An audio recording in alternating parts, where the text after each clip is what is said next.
तो नेहमीप्रमाणे कॉलेजमध्ये मागच्या बेंचवर शांतपणे बसायचा, तर ती समोरच्या रांगेत अगदी पहिल्याच बेंचवर. दोघंही नुकतेच कॉलेजमध्ये आले होते. पहिल्याच दिवशी ज्या क्षणी त्याने तिला पाहिलं त्या क्षणापासूनच ती त्याच्या मनात घर करून बसली होती.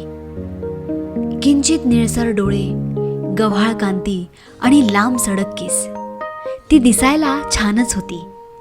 तोही आकर्षक होता. उंच पुरा, रेखीव चेहरा आणि घाऱ्या डोळ्यांवर स्मार्ट चष्मा.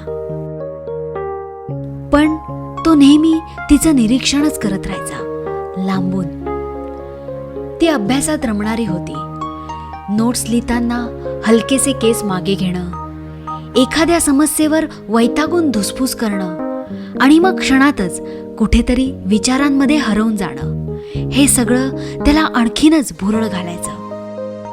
एखाद्या दिवशी जरी ती कॉलेजला आली नाही ना, तर त्याचं मन बेचैन व्हायचं.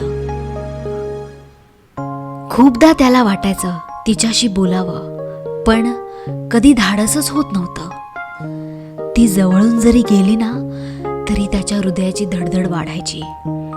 खूप साऱ्या भावना एकत्र मनात यायच्या, पण भावना व्यक्त करण्याची भीती मनात खोलवर रुजली होती. माझं काही चुकलं तर, या विचारानेच तो गप्प राहायचा. महिने उलटत गेले आणि बघता बघता फेब्रुवारी महिना आला. सगळीकडे व्हॅलेंटाईन्स डेची लगबग होती.